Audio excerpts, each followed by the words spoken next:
ગઈકાલે આપણે જે મેન્ડેલિફ છે એનું આવર્ત કોષ્ટક બનાવ્યા. હવે મેન્ડેલિફના આવર્ત કોષ્ટકની અમુક એક મર્યાદાઓ હતી જે અહીં આ જે લાઇનિંગ છે એની આ તરફ આપેલી છે. તો એને પૂરી કરી અને પછી આપણે પાઠનો અંતિમ ટોપિક એટલે કે આધુનિક આવર્ત કોષ્ટક છે એનો અભ્યાસ કરીએ. તો હું તમને કીધું કે મેન્ડેલિફ છે એની મર્યાદા શું હતી. જો ઘણા સમય પછી હાઇડ્રોજનની શોધ થઈ તો હવે હાઇડ્રોજન છે એને ક્યાં મૂકવું આ પ્રશ્ન હતો. એટલે કે તમારે સમજવાનું છે કે આ છે ને એ આગળના પીરિયડની અંદર જે મેન્ડેલિફનું આવર્ત કોષ્ટક દોર્યું હતું જે ટૂંકલું ફૂટલું ટાઈપ હતું કે આધા અધૂરું હતું, આ એવું દોરેલું છે એમ તમારે સમજવાનું છે. જેમાં આ પહેલો સ્તંભ છે અને આ છેલ્લો સ્તંભ છે. હવે મેં પહેલો અને છેલ્લો એટલા માટે દોરેલા છે કેમ કે બાકીના કોઈ પણ એલિમેન્ટ્સનું કે કોઈ પણ સ્તંભનું આપણે કામ નથી, એટલા માટે મેં આ આટલું દોરેલ છે. જેમાં આ પહેલો સ્તંભ છે, આ છેલ્લો સ્તંભ છે. હવે હાઇડ્રોજન છે એમને ચેક કર્યો કે ભાઈ હાઇડ્રોજન એ કોના જેવો છે. તો હાઇડ્રોજન છે એ જેના જેવો હોય એના સ્તંભમાં એટલે કે એના ઊભા ભાગમાં આપણે હાઇડ્રોજનને મૂકીએ. તો ચેક કર્યું તો હાઇડ્રોજન આમના જેવો પણ છે અને હાઇડ્રોજન આમના જેવો પણ છે. કેવી રીતે આપણે ટ્રાય કરીએ. આ આખું જે સ્તંભ છે એમાંથી ધારો કે હું સોડિયમ લઉં એટલે કે સોડિયમની અને હાઇડ્રોજનની આપણે કોઈ પણની સાથે પ્રક્રિયા કરાવીએ તો તમે જોજો પ્રક્રિયા સેમ મળશે. હવે સોડિયમની અને હાઇડ્રોજનની ક્લોરીન સાથે પ્રક્રિયા કરો તો પણ HCl જ બને એટલે એક H અને એક Cl બને.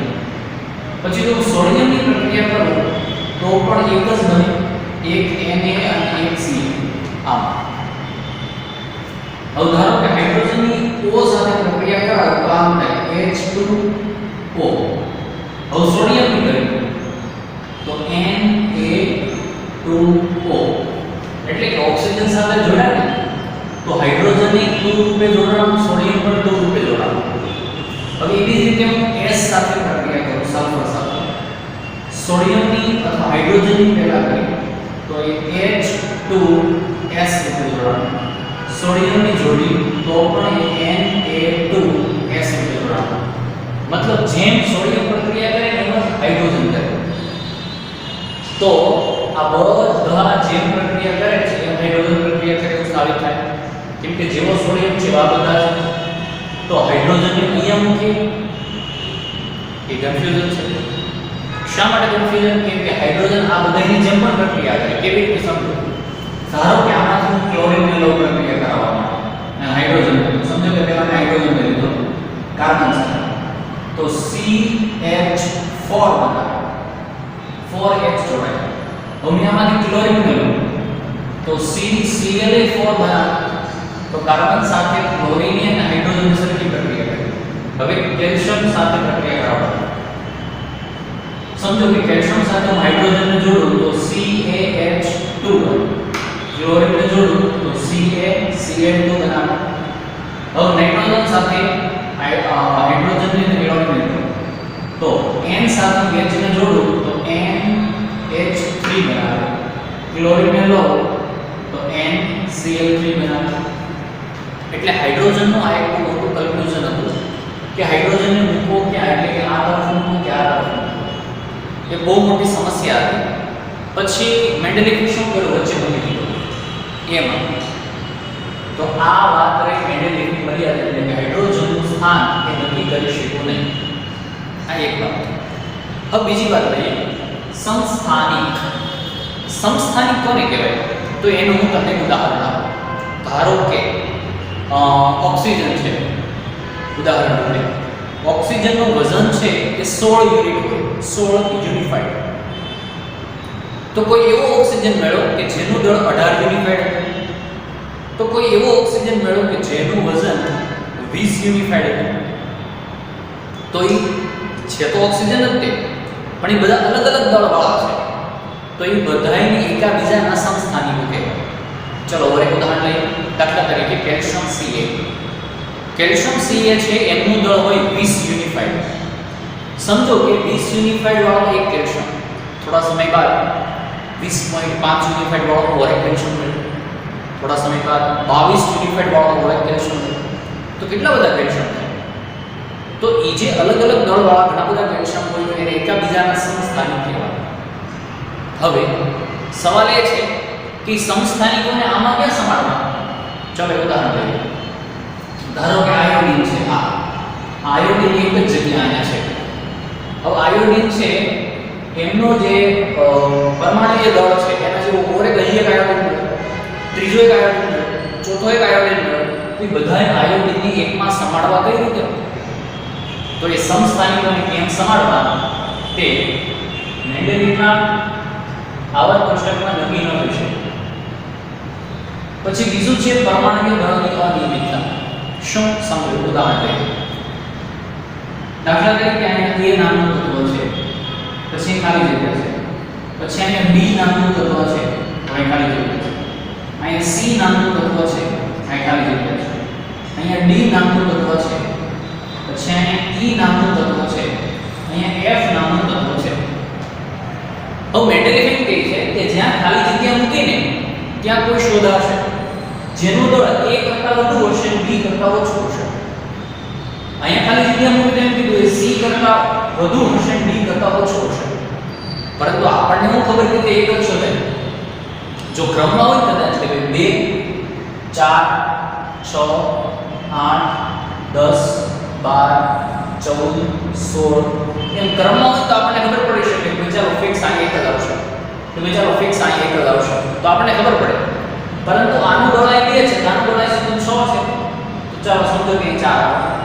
6 પછી અહીંયા 7 છે, 7 અહીં પાછો 10 છે, તો આપણને શું ખબર છે વચ્ચે કોણ આવશે? 8 વાળો આવી શકે, 9 વાળો આવી શકે, 7.5 વાળો આવી શકે, 8.5 વાળો આવે, 9 વાળો આવે.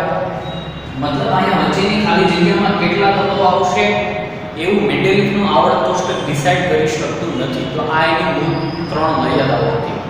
ત્યાર પછી હવે આપણે ભણીએ આધુનિક આવર્ત કોષ્ટક. એને પહેલેથી એકદમ વ્યવસ્થિત રીતે સમજતા જઈએ.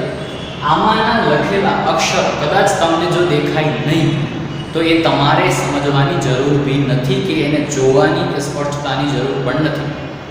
એમાં જરૂર છે સમજૂતીની, કે જે હું તમને સમજાવું છું તેની, કે આની અંદર કયા કયા નિયમો છુપાયેલા છે અને આ કઈ રીતે બનેલું છે, આ કોણે બનાવ્યું. તો આમાં તો ઘણા બધા વૈજ્ઞાનિકોનો ફાળો છે, કોઈ સ્પેસિફિક એક વૈજ્ઞાનિકનો ફાળો નથી. બીજું કે આ બધા છે કે હાલમાં અભ્યાસ, સમજો કે આજની તારીખ છે, તમે આ વિડીયો જુઓ છો, તો હાલ દિન સુધી જેટલા શોધાયેલા તત્વો છે એ તમામે તમામ વિષયની ઇન્ફોર્મેશન છે. હવે આ આધુનિક આવર્ત કોષ્ટક છે એ આખું એનું ચિત્ર આ રીતનું છે. ઇંગ્લિશની અંદર એમને પેરિઓડિક ટેબલ કહેવામાં આવે, જેમાં કુલ થઈ અને ઊભા ભાગ, જે ઊભા ભાગ છે એને કહેવામાં આવે છે સ્તંભ. સ્તંભને કહેવાય સમૂહ, સમૂહને કહેવાય કુટુંબ. એટલે કે જો તમે સ્તંભ એવો શબ્દ પ્રયોજન કરો તો પણ ચાલે, તમે સમૂહ એવો શબ્દ પ્રયોજન કરો તો પણ ચાલે, તમે કુટુંબ એવો શબ્દ પ્રયોજન કરો તો પણ ચાલે. એટલે કે જે સ્તંભ છે એની સંખ્યા કેટલી છે આપણે ગણીએ. 1 2 3 4 5 6 7 8 9 10 11 12 13 14 15 16 17 અને 18. તો એમાં કુલ થઈ અને આ 18 સ્તંભ છે, એટલે કે ઊભા ભાગ છે, 18 સમૂહ છે, 18 કુટુંબ છે. હવે આડો ભાગ કેટલો છે? કે જે આડા છે એમને હરોળ કહેવામાં આવે અથવા આવર્ત કહેવામાં આવે, જે 7 છે. આપણે ગણી લઈએ. 1 2 3 4 5 6 અને 7. એટલે કે કુલ થઈ અને આડા 7 આવર્ત છે, એટલે કે આડી 7 હરોળ છે, અને ઊભા 18 સ્તંભ છે અથવા 18 સમૂહ છે અથવા 18 કુટુંબ છે. તો હવે આ નંબર છે એનું શું પ્રયોજન છે? તો સમજો, જ્યાં એક નંબરનો સમૂહ, એક નંબરનું જે આવર્ત હોય, એટલે કે એક નંબરની જે હરોળ હોય ને એમાંના દરેક પાસે માત્રમાં માત્ર એક જ તે કક્ષા હોય. 2 નંબરનો જે છે તો 2 નંબરમાં બધા પાસે 2 કક્ષા હોય. B પાસે 2 કક્ષા, Li પાસે 2 કક્ષા, B પાસે 2 કક્ષા, C પાસે 2 કક્ષા, N પાસે, O પાસે, F પાસે, N પાસે. દરેક પાસે બે કક્ષા હોય. હવે આવે 3 નંબર. તો 3 નંબરમાં જેટલા પણ આવતા હોય એટલે કે 3 નંબરની હરોળમાં એ તમામની પાસે 3 જ આવર્ત હોય, સોરી 3 જ કક્ષા હોય ત્રીજા આવર્તમાં. હવે આવ્યો ચોથો આવર્ત. જો ચોથા આવર્તમાં જેટલા પણ છે બધાય પાસે 4 જ કક્ષા હોય. પાંચમો નંબર, તો પાંચમા નંબરમાં જેટલા બી આવે બધા પાસે 5 કક્ષા હશે. સાતમો નંબર, સોરી છઠ્ઠો નંબર, તો છઠ્ઠા નંબરમાં જેટલા હોય બધા પાસે 6 કક્ષા હોય. સાતમા નંબરમાં જેટલા હોય બધા પાસે 7 કક્ષા હોય. હવે તમારા મનમાં એક સવાલ થાય કે નીચેના બોક્સ છે એનું શું? એ તો વળી ખાલી છે. તો સમજો, આમાંના વિશે આપણે કોઈ અભ્યાસ કે નિયમ આવતો નથી, પરંતુ સવાલ એ થાય કે તો આને અહીંયા કેમ લખ્યા? તો આ હરોળ છે, આ હરોળ એ આખી આ એક જ જગ્યા ઉપર ફિટ થતી હતી. હવે એક જ જગ્યા ઉપર જો ફિટ કરવા જાય તો બાકીના બધા વિખાઈ જાય, એટલે એને કઈથી કાઢી અને આખી લાઈન બનાવી. જો આ જે લાઈન છે આખી એ સાતમી હરોળમાં અહીંયા આવતી, તો આપણે તેને ત્યાંથી કાઢી અને અહીંયા નીચેના ભાગમાં મૂકી દીધી, એટલે એ વ્યવસ્થા જળવાઈ રહે, તૂટે નહીં કે એમાં કોઈ ફેરફાર ન થાય. આ છે એમને લેન્થેનોઇડ્સ કહેવાય, આને છે એક્ટિનોઇડ્સ કહેવામાં આવે. હવે સમજો, આ આખું જે આવર્ત કોષ્ટક છે તેમાં આ આટલો ભાગ જે છે એ ધાતુનો છે. આ આટલો ભાગ ધાતુ. આ જે છેલ્લો ભાગ છે આ એટલે કે 13, 14, 15, 16 અને 17 તે અધાતુનો ભાગ છે. આખો ભાગ અધાતુ. હવે જો વચ્ચેનો જે એટલો પટ્ટો છે કે 3, 4, 5, 6, 7, 8, 9, 10, 11, 12 અને 13 સુધીના સ્તંભ 3 થી 13 એ બધા અર્ધધાતુ છે. અને આ જે છેલ્લી લાઈન છે સાવ તે નિષ્ક્રિય વાયુઓ છે. નિષ્ક્રિય વાયુ અર્થાત જેને કોઈ સાથે પ્રક્રિયા કે લેણદેણની જરૂર પડતી નથી. હવે જો ખાસ કરીને આમાં જે ગોઠવણી થઈ છે તે પરમાણુ ક્રમાંકને આધારે થઈ છે. અત્યાર સુધી જે ડોબ્રેનર છે કે ન્યુલેન્ડ છે કે મેન્ડેલિફ છે એ બધા પરમાણુકીય દળના આધારે કરતા હતા. તો દળ આવે તો દળમાં સંસ્થાનિકો પણ આવે, આપણે દળ જ કરતે પરમાણુ ક્રમાંકને આધારે રહે. તો પહેલો સવાલ એ થાય કે પરમાણુ ક્રમાંક એટલે શું? એ કેવી રીતે નક્કી થાય? તો સમજો, કોઈ બી એલિમેન્ટ્સ હોય, કોઈ બી તત્વ હોય કે કોઈ બી પરમાણુ હોય, જો એની પાસે એક ઇલેક્ટ્રોન હોય કે પછી એક પ્રોટોન હોય તો એનો પરમાણુ ક્રમાંક 1. કોઈની પાસે 2 ઇલેક્ટ્રોન હોય કે પછી 2 પ્રોટોન હોય તો એમનો પરમાણુ ક્રમાંક 2. કોઈની પાસે 10 ઇલેક્ટ્રોન હોય કે પછી 10 પ્રોટોન હોય તો એનો પરમાણુ ક્રમાંક 10. કોઈની પાસે 50 ઇલેક્ટ્રોન હોય કે પછી 50 પ્રોટોન હોય તો એમનો પરમાણુ ક્રમાંક 50. કોઈની પાસે 75 ઇલેક્ટ્રોન હોય કે પછી 75 પ્રોટોન હોય તો એમનો જે પરમાણુ ક્રમાંક છે એ 75. તો તમને એટલી ખબર પડી ગઈ છે કે પરમાણુ ક્રમાંક એનો મીનિંગ એવો થાય કે એ તત્વ પાસે એટલા ઇલેક્ટ્રોન હશે અથવા એમની પાસે એટલા પ્રોટોન હશે. બેમાંથી તમે કોઈ એકને સપોઝ કરી શકો. બીજું કે આ સમૂહ છે એનો શું તાત્પર્ય છે? તો સમજો, આ 1 નંબરમાં આવે છે તો એ બધાની બાહ્યતમ કક્ષામાં એક ઇલેક્ટ્રોન હશે. આ 2 નંબરનો સ્તંભ છે એનો મીનિંગ એવો થાય કે બધાની પાસે 2 ઇલેક્ટ્રોન હશે. 3 નંબર આવે તો એનો મીનિંગ એવો થાય કે બધા પાસે 3 ઇલેક્ટ્રોન હશે. 4 નંબર આવે એનો મીનિંગ એવો થાય કે બધાની બાહ્યતમ કક્ષામાં 4 ઇલેક્ટ્રોન હશે. એવી જ રીતે તો તમારા મનમાં એક સવાલ થાય કે શું 12 નંબર છે તો બધા પાસે 12 ઇલેક્ટ્રોન હશે?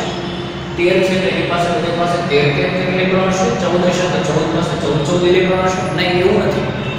જેવા તમે અહીંયા પહોંચો, સપોઝ 13 તો અહીંથી તમારે 10 કાઢી 13 છે તો બધા પાસે 3 ઇલેક્ટ્રોન, 14 છે તો બધા પાસે 4 ઇલેક્ટ્રોન, 15 છે તો બધા પાસે બાહ્યતમ કક્ષામાં 5 ઇલેક્ટ્રોન, 16 છે તો બધા પાસે બહારની બાહ્યતમ સંયોજકતા કક્ષામાં 6 ઇલેક્ટ્રોન, 17 છે તો બધા પાસે બાહ્યતમ કક્ષામાં 7 ઇલેક્ટ્રોન. આવી રીતે તો આ વાત થઈ અત્યારે મુખ્યત્વે જે સ્તંભ છે એનું શું મહત્વ છે તે અને હરોળ છે એનું શું મહત્વ છે તે. હવે સમજો, દાખલા તરીકે કેલ્શિયમ છે આ, હવે એની પાસે કેટલી કક્ષા છે અને બાહ્યતમ કક્ષામાં કેટલા ઇલેક્ટ્રોન છે તો જાણવું હોય તો એમ કહી શકાય આ કેલ્શિયમ છે તો એ કેટલામી હરોળમાં છે તો કે ચોથી, તો એનો મીનિંગ એવો થાય કે એની પાસે 4 કક્ષા છે. એ કેટલામાં સ્તંભમાં છે તો બીજા, તો એનો મીનિંગ એવો થાય કે એમની પાસે બાહ્યતમ કક્ષામાં કુલ થઈને 2 ઇલેક્ટ્રોન છે. સોડિયમ છે તો સોડિયમમાં જો એ કેટલામી હરોળમાં છે તો કે ત્રીજી, તો એની પાસે એનો મીનિંગ એવો થાય કે એની પાસે 3 કક્ષા છે. જો એ કેટલામાં સ્તંભમાં છે તો કે પહેલા, તો એનો મીનિંગ એવો થાય કે બાહ્ય કક્ષામાં ઇલેક્ટ્રોન 1 છે. દાખલા તરીકે સમજો કે B એ છે બેરિયમ, તો એ કેટલામાં આવર્તમાં છે તો કે છઠ્ઠા, તો એનો મીનિંગ એવો થાય કે એની પાસે કુલ 6 આવર્તમાં છે કે 6 કક્ષા છે. એ બીજા સ્તંભમાં છે, એનો મીનિંગ એવો થાય કે એની પાસે 2 ઇલેક્ટ્રોન બાહ્ય કક્ષામાં છે. એવી જ રીતે સમજો કે આયોડિન કે પછી ક્લોરીન કે પછી સિલિકોન કે પછી ફ્લોરિન, માની લો ફ્લોરિન લઈએ. ફ્લોરિન છે કેટલામી આવર્તમાં છે કે બીજી આવર્તમાં, અને કેટલામાં સ્તંભમાં છે તો 17માં. તો બીજી આવર્તમાં છે એનો મીનિંગ એવો થાય કે એની પાસે 2 કક્ષા છે. 17માં આવર્તમાં છે એનો મીનિંગ એવો થાય કે એની બાહ્ય કક્ષામાં 7 ઇલેક્ટ્રોન છે. આ વાત થઈ ગઈ. હવે તમે એક બાબત આમાં ખાસ એક વ્યવસ્થિત રીતે આના નિયમો તમે સમજજો. જો તમે આમાં ડાબેથી જમણે જાઓ છો તેમ તેમ પરમાણુ ક્રમાંક વધતા જાય 1 2. તો પહેલું જે છે ને પહેલી હરોળ, એમાં માત્ર 2 જ તત્વો છે. આ પહેલી હરોળ 2. બીજી જે હરોળ છે એમાં માત્ર 8 જ તત્વો છે. 8 એટલે કે 1 2 3 4 5 6 7 8. ત્રીજી જે હરોળ છે એમાં પણ 8 જ તત્વો છે. પછીની જે હરોળ છે એમાં 18 તત્વો છે. એની પછીની જે હરોળ છે એમાં 18 તત્વો છે. એની પછીની જે હરોળ છે એની અંદર 32 તત્વો છે. તો તમને એમ થાય કે આમાં હું ગણું તો 32 તો થતા નથી, તો પણ મેં તમને કીધું કે આમાં ઘણા સમાતા ન હતા, એને આ લાઈન લીધેલા છે. અને આનું હજી કઈ સિલેબસ મુજબ ફિક્સ કહેવામાં નથી આવ્યું, એટલે આને અપૂર્ણ છે એવું કહેવામાં આવશે. તો તમને કોઈ એમ પૂછે કે ભાઈ પહેલા આવર્તમાં કેટલા તો કે 2, બીજા આવર્તમાં 8, ત્રીજા આવર્તમાં 8, 18 18 32. તો તમારી શ્રેણી યાદ રાખવાની 2 8 8 18 18 32 એવી રીતે. અને સાતમો જે આવર્ત છે એ અપૂર્ણ છે. હવે જુઓ કે તમે ડાબેથી જેમ જમણે જાઓ છો તેમ પરમાણુ ક્રમાંક વધતો જાય. કેવી રીતે? આનો ક્રમ 1, આનો ક્રમ 2, આનો 3 4 5 6 7 8 9 10. હવે 11 12 13 14 15 16 17 18 19 20 21 22 23 24 25 26 27 28. એવી રીતે ડાબેથી જમણે જાઓ તમે, એટલે કે અહીંથી આ તરફ,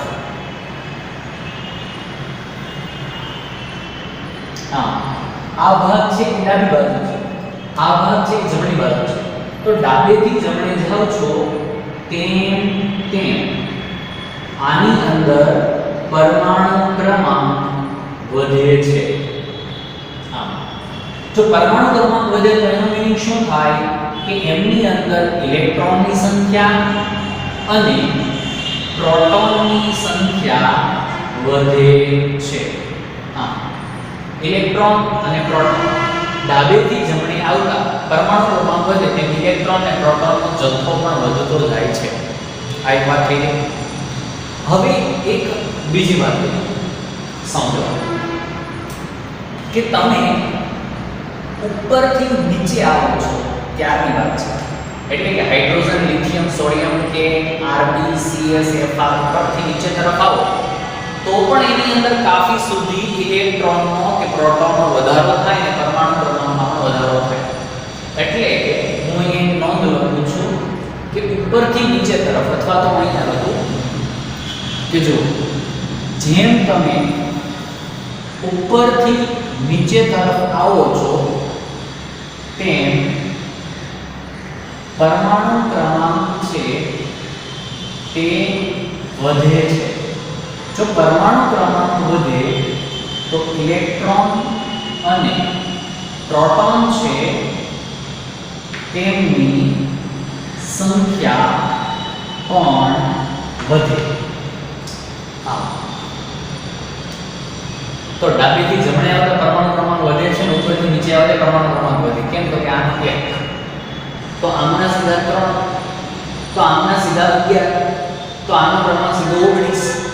તો આ તો કૂદકે ને ભૂસકે વધે. આમાં તો ક્રમમાં વધે ધીમે ધીમે 4 5 6 7 8 9 10 એમ વધે. આમાં તો કૂદકે ને ભૂસકે ઉપરથી નીચે આવતા વધે, ખૂબ વધારો થાય. હવે સમજો કે ઇલેક્ટ્રોન અને પ્રોટોન એમની વચ્ચે હંમેશા આકર્ષણ હોય. તો હું તમને ઉદાહરણ આપું. ધારો કે કોઈ રસ્સી ખેંચની રમત હોય, તો એક રસ્સી એવી છે જે બે બાજુ એક એક બાળકો છે, બીજી રસ્સી એવી છે એમાં બે બાજુ બે બાળકો, ત્રીજી રસ્સીમાં બે બાજુ 3 બાળકો, એવી રીતે ચોથી રસ્સીમાં બંને બાજુ 10 બાળકો, પાંચમી રસ્સીમાં બે બાજુ 15 બાળકો હોય. તો કઈ રસ્સીમાં બળ વધુ લાગે? તો તમારો જવાબ એવો હોય કે ઓબ્વિયસલી જેમાં 15 બાળકો છે એની અંદર સૌથી વધુ બળ લાગે રસ્સી પર. તો અહીંયા કહેવાનો મિનિંગ એવો છે કે જેમ ઇલેક્ટ્રોન ને પ્રોટોન, જેમ બાળકો રસ્સી ખેંચમાં બાળકોની સંખ્યા વધતી જાય તેમ બળ પણ વધતું રહે, તેમ અહીંયા પણ જેમ ઇલેક્ટ્રોન ને પ્રોટોનની સંખ્યા વધતી જાય તેમ તેમ આકર્ષણ છે વધતું જાય. કેવી રીતે સમજો? ધારો કે આ કોઈ પરમાણુ કેન્દ્ર છે જેની અંદર પ્રોટોન છે. હવે અહીંયા જો એક ઇલેક્ટ્રોન ને એક પ્રોટોન હોય, આ પહેલી પોઝિશન. જો બે ઇલેક્ટ્રોન હોય બે પ્રોટોન હોય તો બળ વધે.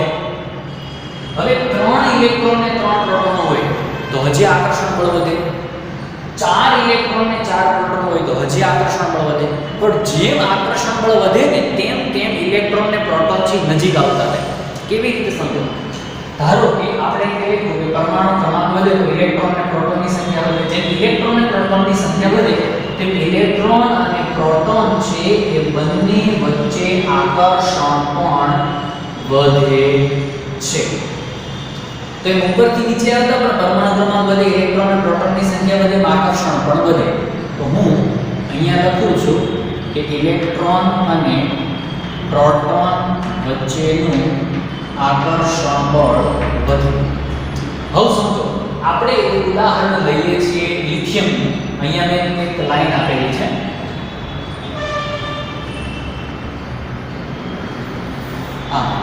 આ જે લિથિયમ વાળી લાઈન છે ને, લિથિયમ વાળી લાઈન, એ લાઈનને મેં નીચે લખી છે. હવે જો લિથિયમ પાસે 3 ઇલેક્ટ્રોન ને 3 પ્રોટોન છે, તો એ દૂર છે પરમાણુ કેન્દ્રથી. અહીંયા આવતા એટલે કે બેરિલિયમ પાસે આવતા 4 ઇલેક્ટ્રોન ને 4 પ્રોટોન થઈ ગયા એટલે બળ વધ્યું. તો ઇલેક્ટ્રોન છે ને નજીક આવે એટલે એનું કદ નાનું બને. હવે અહીંયા 5 ઇલેક્ટ્રોન ને 5 પ્રોટોન તો હજી નાનું બને. 6 ઇલેક્ટ્રોન 6 પ્રોટોન તો જે ઇલેક્ટ્રોન બહાર ફરતા હોય નજીક આવતા જાય. એવી રીતે 8 ઇલેક્ટ્રોન ને 8 પ્રોટોન હજી નજીક આવે. 9 ઇલેક્ટ્રોન ને 9 પ્રોટોન હજી નજીક આવે. તો મતલબ એમ કહી શકીએ આપણે કે ડાબી બાજુથી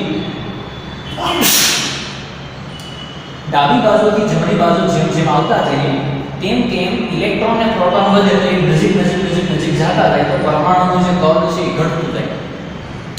પરમાણુનું કદ છે એ કઈ રીતે મેઝરમેન્ટ થાય તો સમજો. દાખલા તરીકે આ એક પરમાણુ છે, તો પરમાણુનું કેન્દ્ર હોય ને, કેન્દ્રથી લઈને બાહ્યતમ કક્ષા સુધીનું જે અંતર હોય ને એને એની પરમાણુની ત્રિજ્યા કહેવામાં આવે.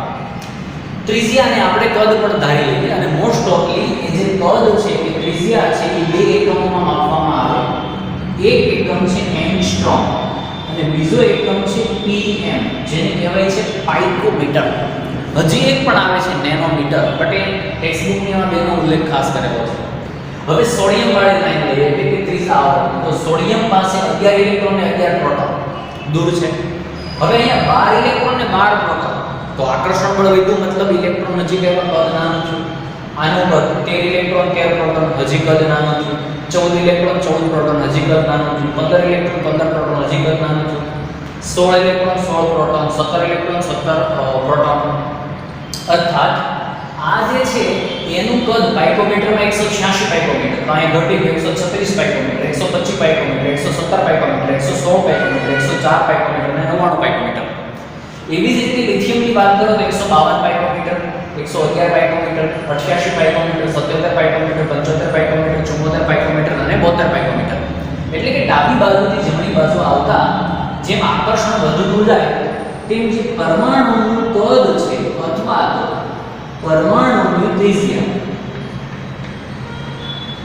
તો પરમાણુની ત્રિજ્યા છે એ ઘટે અને પરમાણુની ત્રિજ્યા જેમ ઘટે એમ પરમાણુ છે એનું કદ પણ ઘટે. આ વાત છે ડાબી બાજુથી જમણી બાજુ આવતા શું ફેરફારો થાય તેની. હવે આપણે વાત કરશું કે ઉપરથી નીચે આવતા શું થાય. તો સમજો, ઉપરથી નીચે આવવાના ઉદાહરણમાં હું લઉં છું લિથિયમ. આ લિથિયમ છે, તો લિથિયમ પાસે બે કક્ષા છે એમ સમજો, આ બે કક્ષા. પછી સોડિયમ લઈએ, તો સોડિયમ છે ત્રીજા આવર્તમાં છે. જો એ ત્રીજા આવર્તમાં હોય તો એમની પાસે કક્ષા હોય 3. તો ઉપરથી નીચે આવતા કક્ષાનો ઉમેરો થાય, કક્ષાનો ઉમેરો થાય એટલે કદ વધવાનું છે. એવી જ રીતે હું લઉં છું પોટેશિયમ કે ને, પોટેશિયમ કે ચોથા આવર્તમાં છે એનો મીનિંગ એવો થાય કે એમની પાસે 4 કક્ષા છે. તો આની કરતા કક્ષા વધે એટલે કદ વધે. હવે અહીંયા નીચે આવો તો આવે છે Rb. તો એ પાંચમા આવર્તમાં છે તેની પાસે 5 કક્ષા હોય. જાના કરતા મોટું કદ હોય. ત્યાર પછી આવે છે Cs કે જે છઠ્ઠા આવર્તમાં છે, તો એમની પાસે કુલ થઈ અને 6 કક્ષા હોય. એવી જ રીતે અહીંયા આવે છે Fr કે જેની પાસે 7 કક્ષા હોય. તો સ્તંભ હોય એમાં તમે ઉપરથી નીચે તરફ આવો ને તેમ તેમ તેનું કદ છે એ વધે છે. એટલે કે પરમાણુની જે ત્રિજ્યા r છે તે વધે તેમ તેમ કોઈ પણ પરમાણુ હોય એનું કદ છે એ પણ વધે. ઉપરથી નીચે આવવાનું કેવી રીતે? આ છે તો એનું કદ 152 પાઇકોમીટર, તો આનું 186 પાઇકોમીટર, તો આનું 231 પાઇકોમીટર, તો 246 પાઇકોમીટર, 262 પાઇકોમીટર, 275 પાઇકોમીટર, એવી રીતે. હવે તમારા મનમાં ઓર એક સવાલ થશે કે ડાબી બાજુથી જમણી બાજુ જતા કદ ઘટે, ત્રિજ્યા ઘટે, ચલો ઠીક છે સમજાય. બટ આ છેલ્લું જે છે એ તો અહીંયા મોટે દોરેલા છે, કે એટલે દોરેલા છે કે એ મુક્ત છે, એની કક્ષાઓ પૂર્ણપણે ભરાયેલી છે અને સ્વતંત્ર છે. એટલા માટે આ જે નિષ્ક્રિય વાયુ હોય છે એ બધાનું તો બધા કરતા મોટું. ફોર એક્ઝામ્પલ 4 નંબરની હરોળ છે આ, તો 4 નંબરની હરોળ પૂરી થાય અહીંયા, તો બધાનું જે કદ હોય એના કરતા Kr એટલે ક્રિપ્ટોનનું કદ મોટું હોય. 3 નંબરનો આવર્ત છે sodium, magnesium, aluminium, silicon, phosphorus, sulphur, chlorine, argon, તો બધામાં આર્ગોન છે નિષ્ક્રિય છે ને એનું કદ સૌથી વધારે હોય. હવે ઓર એક વાત છે કે ધાત્વિય ગુણ કોને કહેવાય અને અધાત્વિય ગુણ કોને કહેવાય? તમને એક વસ્તુ ખબર છે, હું અહીંયા નોંધ રૂપે લખું છું કે જે ઇલેક્ટ્રોન છે એને ગુમાવે, એટલે ઇલેક્ટ્રોન છે એને ગુમાવવાનો ગુણ છે એ ધાતુનો ગુણ હોય, અને ઇલેક્ટ્રોન ગુમાવવાનો ગુણ વધે એમ ધાતુનો ગુણ પણ વધે. એવી જ રીતે જે ઇલેક્ટ્રોન મેળવવાનો ગુણ છે એ ગુણ અધાતુનો હોય, એટલે ઇલેક્ટ્રોન મેળવવાનો ગુણ જેમ વધે અધાતુનો ગુણ વધે એમ કહી શકાય.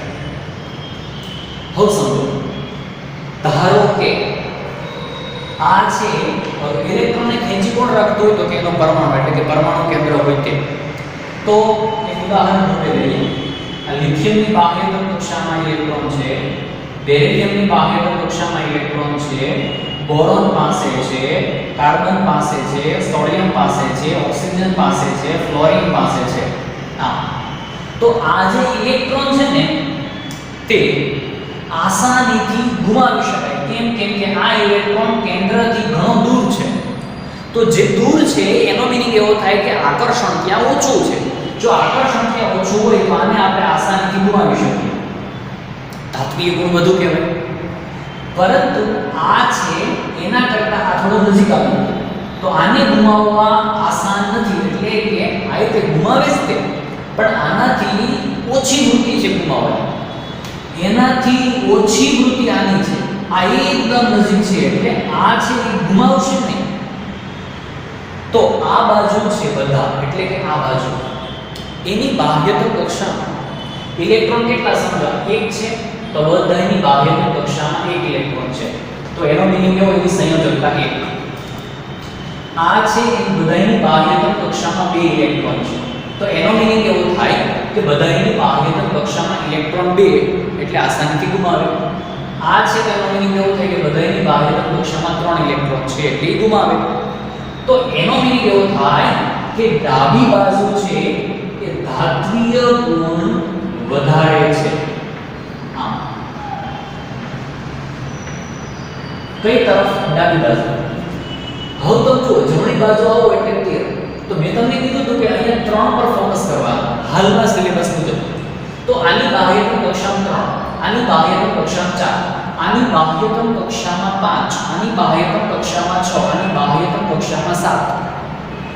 તો આ 5 વાળો હોય એની બાહ્યતમ કક્ષામાં 5 હોય, કરવાના હોય 8, તો એ 3 મેળવે. 6 હોય બાહ્યતમ કક્ષામાં 8 કરવાના હોય તો એ 2 મેળવે. 7 હોય બાહ્યતમ કક્ષામાં 8 કરવાના હોય તો 1 મેળવે. તો એનો મીનિંગ એવો થાય કે આ જે છે એ અધાતુ વાળો ભાગ વધારે છે, એટલે કે અહીંયા અધાત્વીય ગુણ વધુ છે. હવે આ બાજુનો ભાગ ધાતુ છે, જો 1 છે તો એ આસાનીથી ગુમાવે, 2 છે તો એ પહેલા કરતા ગુમાવવામાં સેજ મુશ્કેલ થાય, પણ ગુમાવે ખરો, તો ધાતુના ગુણ ઓછા છે.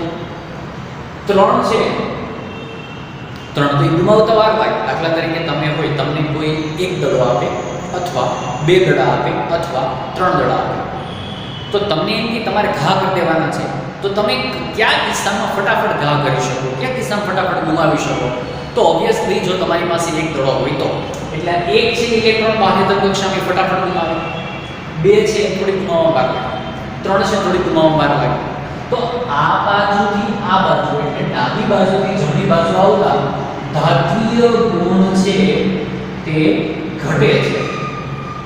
એવી જ રીતે આને 3 મેળવવાના ઇલેક્ટ્રોન, આને ઇલેક્ટ્રોન 2 મેળવવાના, આને ઇલેક્ટ્રોન 1 મેળવવાના, તો 3 મેળવતા વાર લાગે, 2 મેળવતા એનાથી ઓછી વાર લાગે, 1 મેળવતા એનાથી બી ઓછી વાર લાગે. એટલે ધાત્વીય ગુણ છે આ બાજુ વધુ છે, પણ આ બાજુ એટલે કે જમણી બાજુની જો તમે ડાબી બાજુ જાઓ તો તમારા ધાત્વીય ગુણ ઘટે, પણ ડાબી બાજુથી જમણી બાજુ આવો તો ધાત્વીય ગુણ છે એ વધે. તો એમ થાય કે નહીં કે ડાબી બાજુથી જમણી બાજુ તમે જાતા જાઓ તેમ તેમ ધાતુના ગુણ ઘટતા જાય. એટલે ધાતુ આવી ગઈ, પાછા તમે વચ્ચેથી જમણી બાજુ જાઓ છો જેમ જેમ તેમ તેમ અધાતુના ગુણ છે એ વધતા જાય. તો આ વાત થઈ ઇલેક્ટ્રોન ગુમાવવાની વૃત્તિ કે મેળવવાની વૃત્તિ. કેવી રીતે? આ બાજુ ધાતુ છે તો ધાતુ વાળા બધા ઇલેક્ટ્રોન ગુમાવવાની વૃત્તિ ધરાવે. તો ઇલેક્ટ્રોન ગુમાવવાની વૃત્તિ કોની સાથે જોડાયેલી છે? ધાતુ સાથે. તો જે ઇલેક્ટ્રોન ગુમાવવાવાળા હોય એમાં ધાત્વીય ગુણ હશે. હવે આ જે છે એ અધાતુ છે. કેમ? તો કે આ દરેકે દરેક આ બાજુ એટલે જમણી બાજુ છે તે ઇલેક્ટ્રોન મેળવવાની વૃત્તિ ધરાવે છે. ઇલેક્ટ્રોન મેળવવાની વૃત્તિનો મતલબ એવો થાય કે અધાત્વીય વૃત્તિ. હવે જો અહીંયા 1 છે તો 1 ઇલેક્ટ્રોન ગુમાવે છે સંયોજકતા 1, અહીંયા સંયોજકતા 2 એટલે 2 ઇલેક્ટ્રોન ગુમાવે. આ 3 એટલે સંયોજકતા 3. તો એમ થાય કે તમે ડાબી બાજુથી જમણી બાજુ જાઓ છો તેમ તેમ સંયોજકતા વધતી જાય છે. અહીં તો સંયોજકતા 1, સંયોજકતા 2, સંયોજકતા 3. તો એક ઓર બી નોટિસ છે કે તમે ડાબી બાજુથી જમણી બાજુ જાઓ છો તેમ તેમ સંયોજકતા વધે છે. આ થઈ ગઈ ડાબી બાજુ જમણી બાજુ. હવે આ તરફ જો આ 5 છે, 5 બાહ્યતમ કક્ષા, તો એ કેટલા મેળવતા હોય? તો કે 3 મેળવે, તો સંયોજકતા 3. હવે આ છે એ 6 છે બાહ્યતમ કક્ષામાં, તો કેટલા મેળવે? 2, તો સંયોજકતા 2. આ છે 17મા નંબર, તો એ 1 ઇલેક્ટ્રોન મેળવે, તો સંયોજકતા કેટલી? 1. એટલે આમ થાય કે સંયોજકતા 3, સંયોજકતા 2, સંયોજકતા 1. તો આ તરફ આવતા આ ભાગમાં તો સંયોજકતા છે એનો ઘટાડો થાય છે. એટલે તમે ડાબી બાજુથી જમણી બાજુ જેમ આવતા જાઓ તો અધાત્વીય બાજુ સંયોજકતા ઘટે છે. તો એમ કહી શકીએ આપણે કે 1 થી 4 મુજબ સંયોજકતા વધે છે, અહીંયા 15 થી 17 મુજબ સંયોજકતા છે એ ઘટે છે. તો આ વાત થઈ સંયોજકતાની. તો અહીંયા આપણે કઈ કઈ બાબતોને જોઈ સમજો. આપણે જોયું સંયોજકતા કે ડાબેથી જમણે આવો ને તો શરૂઆતમાં સંયોજકતા છે એ વધે છે, ફરી પાછા અંતમાં આવો જમણી બાજુ ત્યારે સંયોજકતામાં ઘટાડો થાય છે.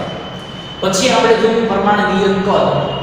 તો કદમાં ડાબી બાજુથી તમે જમણી બાજુ આવતા જાઓ છો તેમ તેમ કદની અંદર ઘટાડો થાય. શા માટે ઘટાડો થાય? કેમ કે પરમાણુય ક્રમાંક વધે એટલે ઇલેક્ટ્રોન પ્રોટોનની સંખ્યા વધે.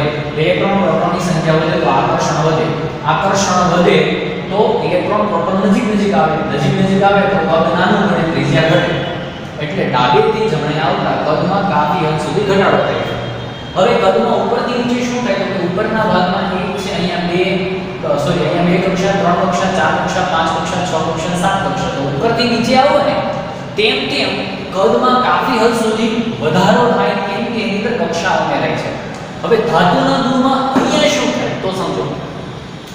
જો સમજો કે આની પાસે એક ઇલેક્ટ્રોન છે, આની પાસે એક છે, આની પાસે એક છે, આની પાસે એક છે, આની પાસે એક છે, આની પાસે એક છે. ઉદાહરણ રૂપે લીધું આપણે. તો તમને કહો કે આને ફટાફટ આપણે ગુમાવી શકીએ કે આને ફટાફટ ગુમાવી શકીએ. તો તમારી સમજ મુજબ ઓબ્વિયસલી તમારો જવાબ એવો હોય કે સૌથી નીચે છે ને દૂર એને ફટાફટ ગુમાવી શકીએ. તો એનો મીનિંગ એવો થાય કે આ છે પરમાણુ કેન્દ્રથી કાફી દૂર છે. જો દૂર છે તો એ આસાનીથી ગુમાવી શકે છે. આસાનીથી ગુમાવી શકે છે એનો મીનિંગ એવો થાય કે નીચે છે એ ધાત્વિય ગુણ વધુ છે. કેમ? કેમ કે તે ઇલેક્ટ્રોન ગુમાવવાની વૃત્તિ વધુ ધરાવે છે. જો અહીંયા ઇલેક્ટ્રોન ગુમાવવાની વૃત્તિ વધુ છે તો એનો મીનિંગ એવો થાય કે આની સરખામણીમાં અહીંયા આગળનો જે ટોપિક તમે ભણ્યા ને એને બાદ કરતા અથવા તો હવે જે આગળનું ભણાવ્યું ને એને તમારે મગજમાં એક સાઈડ રાખવાનું. હવે જે ભણાવું છું તેને અને આગળનાને મિક્સ નહીં કરતા. માની લો કે આ છેલ્લો બ્લોક છે એટલે કે આ ટુકડો, માત્ર આ ટુકડાને એટલાને જ ફોકસમાં રાખો. તો અહીંયા એક બાકી ચૂકી રેખા કરેલી છે આમ. એમને ઇંગ્લિશમાં ઝિગઝેગ રેખા કહેવામાં આવે. હવે રેખામાં વચ્ચે અમુક એક તત્વો આવે છે ક્યાં 1 2 3 4 5 6 અને 7. એટલે કે boron, silicon, germanium, arsenic, antimony, tellurium અને પોલોનિયમ. આ એવા છે કે જે આટલા ભાગ પૂરતામાં અધાતુ છે. જો આ અધાતુ છે તો એનો મીનિંગ છે કે આ બધાય ધાતુ છે. અહીંયા ધાતુ જો એક છે, અહીંયા ધાતુ 1, અહીંયા ધાતુ 2, અહીંયા ધાતુ 3, અહીંયા ધાતુ 3. તો એમ થાય કે ઉપરથી નીચે આવતા અહીંયા ધાતુની માત્રા વધતી જાય છે. એવી જ રીતે આ જે ભાગ છે એ અધાતુ છે. અહીં જો અધાતુ વધારે, અધાતુ ઓછા, અધાતુ ઓછા, અધાતુ ઓછા.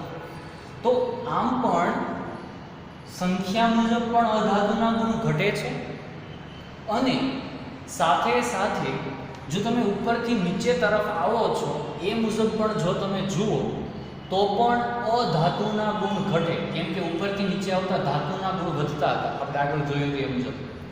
તો આ ધાતુ, આ અર્ધધાતુ, આ અધાતુ.